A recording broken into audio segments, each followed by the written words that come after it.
Biceps king का कल का दिन था बहुत ही शानदार, लेकिन धीरज सिंह के इरादे होंगे कुछ और।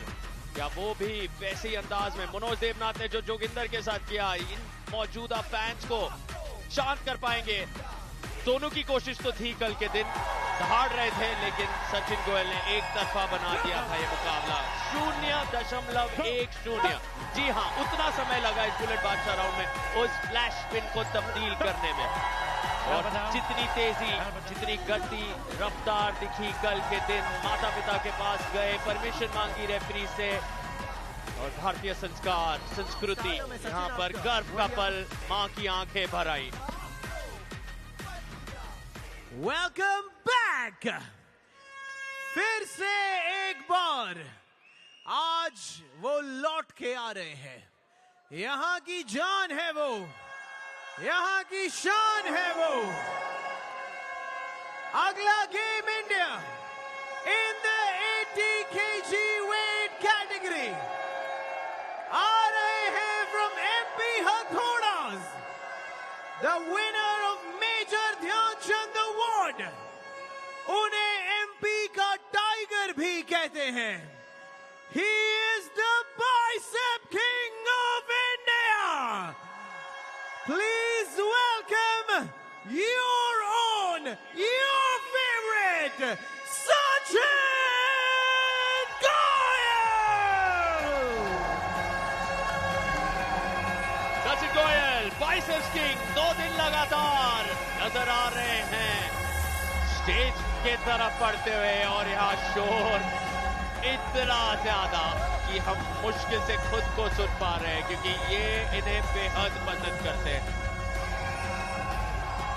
इनके चहीते मध्य प्रदेश के सचिन गोयल 80 किलो के लिए है तैयार। Well, सचिन की फॉलोइंग अपने आप में एक सुनामी ऑफ फैंस है यहाँ पे आज सचिन के लिए, लेकिन इस सुनामी को एक ही इंसान रोक सकता है। इनके इरादे बुलंद हैं। अगर सचिन बाइसेप किंग और MP के टाइगर हैं, तो ये मथुरा के आयरन मैन कहलाते हैं। Please welcome the champion of champion from Kirak Hyderabad, Dheeraj Singh. अभी किराक हैदराबाद से आ रहे हैं धीरज सिंह, जो कि एक हुक्कर, टॉप रोलर, हर तरीके से गेम खेल सकते हैं। बट सचिन के सामने वो रुक पाएंगे नहीं रुक पाएंगे, ये तो गेम ही बताएगा। बट धीरज सिंह अपने आप में एक स्ट्रॉन्ग प्लेयर हैं, तो हो सकता है कि सचिन को एक अच्छी टक्कर देखने को मिले। क्या सचिन का हुक धीरज रोक पाते हैं या नहीं रोक पाते हैं, वो तो हमें मैच ही बताएगा। बट हाँ, मुकाबला टक्कर का हो सकता है। अभी देखते हैं धीरज अपने आप को सचिन के अगेंस्ट तैयार करते हुए। सचिन बहुत ही कंफर्टेबल हैं। अभी देखते एक स्माइल के साथ दोनों प्लेयर्स ने एक दूसरे का स्वागत किया। अभी एक मजेदार चीज की, सचिन अभी धीरज के साथ देखिए क्या खेलते हैं। धीरज उनका हुक रोक पाते हैं नहीं रोक पाते हैं। धीरज टॉप रोल ट्राई करेंगे या प्रेस में जाएंगे, वो तो मैच स्टार्ट होने के बाद ही पता चलेगा। जी हाँ, यहाँ पर स्ट्रैप नहीं बांधा गया है। शुरुआत बिना स्ट्रैप के रेफरीज ग्रिप में। बाएं तरफ सचिन, दाएं तरफ धीरज। लेकिन किराक हैदराबाद ने किसी भी तरह से धीरज दिखाया नहीं है, सिर्फ तेजी और रफ्तार दिखाई है जब पॉइंट्स की बात करें। त्रिनाथ नहीं, हम ये इतना इजी नहीं है अपना सचिन गोयल को जीतने के लिए, क्योंकि उन्होंने जो कल मैच जीता था सोनू के अगेंस्ट में बहुत अच्छा खेला है। और धीरज इतना इजीली छोड़ने वाला बंदा नहीं है हमारा। वो बहुत मेहनत करता है, वो मेहनत से ही एटलीस्ट वो टफ फाइट तो देता है सचिन के लिए। अगर सर मैं आपकी बात से सहमत हूँ, अगर इतना इजी होता तो चैलेंजर जाता, बट धीरज को ओवरकम करना इतना इजी नहीं है। तो कहीं ना कहीं वो सचिन के चेहरे से दिखाई भी दे रहा है। तो अभी देखिए कि मैच के क्या होता है, क्या पॉइंट्स आते हैं, धीरज क्या रणनीति अपनाता है सचिन के अगेंस्ट, क्योंकि सचिन सीधा सा एक हुकर प्लेयर है और धीरज को मैंने टॉप रोल में भी हुक में भी खेलते हुए देखा। इसके साथ साथ कभी कभी वो अभिषेक के साथ उसका मैच हुए हैं तो उसके अंदर मैंने उसको प्रेस में भी जाते हुए देखा। नहीं योगेश जी, धीरज इतना प्रैक्टिस करता है, रात को 10:30 बजे भी खेलता रहता है। और देखो Sachin is definitely number 1 player, is called as a bicep man of India. और उसका अगेंस्ट में ये खेलना बहुत बड़ी बात है। और हारना जीतना is a part of the game, वो मैं मानता नहीं, बट फाइट देना है और against one of the number 1 player उस कैटेगरी में अगेंस्ट खड़ा होके खेलना है, बहुत बड़ी बात है। हाँ, लेकिन जिस अंदाज में यहाँ पर नीचे तक लेकर गए योगेश, हाँ शायद सिर्फ अंगूठे को पकड़ा हुआ था, उंगलियां शायद 1-2 थी, पूरी ग्रिप नहीं मिली, फिर भी ताकत सचिन गोयल की कमाल की और बुलेट बादशाह राउंड एक्टिवेट किया है। सार्थक जी, मैंने भी नहीं सोचा था कि सचिन के लिए इतना इजी होगा कि धीरज को ले जाना, बट हाँ सीरियसली सचिन के अंदर एक अमेजिंग पावर है जो उसको नंबर 1 बनाती है अपनी कैटेगरी के अंदर। तो अभी हम देखते हैं कि बुलेट बादशाह राउंड के अंदर 7 सेकंड का जो खेल है उसको धीरज स्टॉप कर पाते हैं या नहीं कर पाते, या सचिन अपने कल के रिकॉर्ड को रखते हुए या रिकॉर्ड को खुद ही तोड़ते हैं। अभी वो तो हमारा ये बुलेट बादशाह राउंड ही बताएगा। यहाँ रिकॉर्ड है 0.10 का, जहाँ स्टीव थॉमस 0.1 पर थे, सतनाम सिंह भी 0.1, मज़ाहिर साइडू 0.1। इतना करीबी मामला उस बुलेट बादशाहों के बादशाह लीडर बोर्ड के ऊपर, लेकिन क्या अब एक नया रिकॉर्ड कायम कर पाएंगे सचिन गोयल या धीरज सिंह? कहानी में एक बहुत बड़ा ट्विस्ट लाएंगे जिसकी उम्मीद त्रिनाद आप कर रहे हैं। 5 पॉइंट मिल पाएंगे किराग को? नहीं, वो तो मैं नहीं बोल सकता, बट ऐसा नहीं है कि फास्टेस्ट स्पिन कर सकता है, वो नहीं कर सकता है। धीरज तो पक्का उनको होल्ड करके रखेगा, इवन दो सचिन जीतने का चांसेस ज्यादा है इसमें, बट धीरज तो होल्ड करेगा। 7 सेकंड फास्टेस्ट स्पिन का वो चांस देगा ही नहीं सचिन।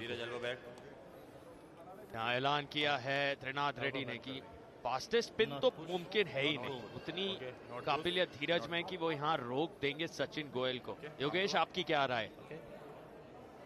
देखिए सार्थक जी, अभी धीरज रोक पाते हैं नहीं रोक पाते हैं, अभी वो तो मैच ही डिसाइड करेगा, बट धीरज अपने आप को बहुत ही अटेंटिव मोड में रखे हुए हैं कि वो किसी ना किसी तरीके से चैलेंज राउंड को रोक पाए। और फिलहाल टीम पूरी क्रैक टीम के अंदर भी एक कहते हैं क्यूरियोसिटी का माहौल बना हुआ है, सभी की नजरें गड़ी हुई है कि धीरज जो 7 सेकंड के चैलेंजर राउंड को स्टॉप कर पाते हैं या नहीं कर पाते हैं, या सचिन अपने रिकॉर्ड को तोड़ते हुए फास्टेस्ट स्पिन धीरज को देंगे। और यहाँ बुलेट बादशाह राउंड शुरू होगा अभी किसी भी समय। 7 सेकंड आमने सामने, लक्ष्य पिन का, और सचिन गोयल ने 1 सेकंड के अंदर पिन कर दिया है, फिर से दिखाते हुए अपना दमखम। क्या बात है। अभी क्राक हैदराबाद की साइड से रिव्यू लिया गया है कि इट मींस क्राक हैदराबाद टीम को कहीं ना कहीं डाउट है कि सचिन ने कोई फाउल किया है। अगर सचिन का फाउल है, अर्ली स्टार्ट है, तो क्राक हैदराबाद को इसमें बहुत बड़ा बेनिफिट मिलने वाला है। धीरज कहीं ना कहीं अपनी टीम को बहुत ऊपर लेके जाएंगे। अभी देखते हैं कि क्या रिव्यू होता है।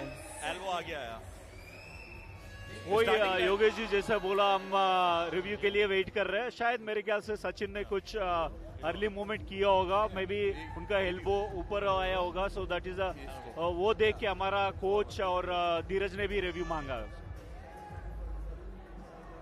यहाँ पर कोहनी पर नजर बनी हुई है, अब देख सकते हैं धीरज की कोहनी बिल्कुल नीचे। सार्थक जी, अभी जो कोहनी दिखाई दे रही है, धीरज की कोहनी मुझे एग्जैक्ट दिखाई दे रही है, पर कहीं ना कहीं जो हम देख पा रहे हैं सचिन की कोई एल्बो फाउल मुझे तो नजर नहीं आ रहा, बट हम देखते हैं कि हमारा रेफरीज का टेक्निकल टीम का क्या रिव्यू होता है। The review is unsuccessful. असफल, और माता पिता के चेहरे पर वो खुशी। इसका मतलब ये है 7-0 पर खुद को पार रहे हैं दूसरे राउंड की समाप्ति पर सचिन गोयल 6 पॉइंट इस इकलौते राउंड में, 5 बुलेट बादशाह के 1 पॉइंट राउंड जीतने के, और फिर से कल जिस गति को प्राप्त किया था लगभग उतनी ही तेजी से आज पिन किया है त्रिनाथ। लेकिन अगर आप टोटल टाई स्कोर देखें, सिर्फ 1 पॉइंट का अंतर, 9 पर किराक है, आप 1 पॉइंट आगे एमपी हथौड़ा से अंडरकार्ड के मुकाबलों को जोड़कर। यही तो खासियत है, इस मैच में 7 पॉइंट ले लिए हैं, लेकिन अंडरकार्ड में आप लोग के पास वो पॉइंट्स थे, क्योंकि आपने कुल मिलाकर 6 पॉइंट वहीं जीत लिए थे। नहीं, हमने यही बोला स्टार्टिंग से ही हमारा जो स्कोर है बैलेंस करके रख रहे हैं। सो हम लोग जो भी इनकेस आ रहा भी होगा तो मेरे ख्याल से 2-3 पॉइंट से ही होगा डिफरेंस, इतना ज्यादा डिफरेंस हम किसी को छोड़ते ही नहीं। जी हाँ, सोच समझ के सारा हिसाब किताब किया है किराक हैदराबाद ने, कितने पॉइंट देने हैं और कितने नहीं देने हैं। योगेश, आपकी टीम का हिसाब किताब थोड़ा कम पड़ रहा है रोहतक राउडीज के सामने, क्योंकि अब आप पहली बार इन पूरे 14 दिनों में तीसरे स्थान पर जा रहे हैं। बिल्कुल सार्थक जी, ये चीज आपने अभी बोली है जो कि हम तीसरे स्थान पे जा रहे हैं, बट कल अभी हमारे पास एक मैच बचा है, तो आने वाला कल डिसाइड करेगा कि हम तीसरे स्थान पे होते हैं या हम उससे ऊपर जाते हैं। और आपको लग रहा है कि अब आप किराक को पीछे छोड़ पाएंगे, उतना मुमकिन है बुलेट बादशाह राउंड को अगर आप जोड़े, या किराक ने काफी ज्यादा बढ़त बना ली? देखिए सार्थक जी, ये इस चीज से तो मैं सहमत हूँ कि किराक ने जो बढ़त बना ली है उसको पकड़ पाना तो नामुमकिन है, क्योंकि हमारे पास अभी सिर्फ एक ही मैच है, तो एक मैच में किराक को पकड़ना तो नामुमकिन है। बट हाँ, इन सेमीफाइनल्स एंड फाइनल्स अगर हम किराक के साथ आते तो हम जरूर पकड़ेंगे। योगेश जी, वो सपना ही समझ के रखो। सर, जब सपना देखेंगे तभी तो सपने पूरे होंगे, अगर हमने सपना देखा ही नहीं तो पूरा कैसे करेंगे?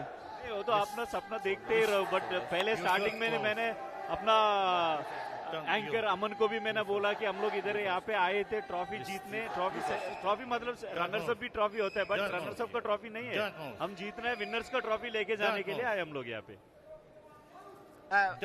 बिल्कुल सर, ट्रॉफी लेने के लिए आप आए हैं, तो हम भी आपसे ट्रॉफी वापस लेने के लिए ही इधर खड़े हुए हैं। अभी देखते हैं कि ट्रॉफीज आप लेके जाते हो या ट्रॉफी हम लेकर जाते हैं।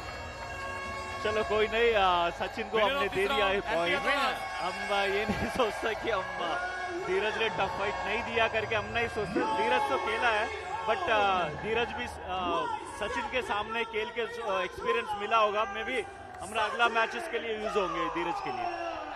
बेहद खुश त्रिदीप मेहदी कप्तान, एमपी हथौड़ा के लिए एक बहुत बड़ी जीत है, फिर से क्लीन स्वीप में जीतना वो बहुत बड़ी बात है, क्योंकि आप जानते हैं एमपी हथौड़ा के लिए वो टॉप 4 बहुत जरूरी है। और अभी हमने देखा किस अंदाज में शाजू ने वो 1 पॉइंट लिया था, बाकी के पॉइंट सारे के सारे अमित सिंह ले गए थे, लेकिन यहाँ 10-0 ये एमपी हथौड़ा के उस सेमीफाइनल स्पॉट को लगभग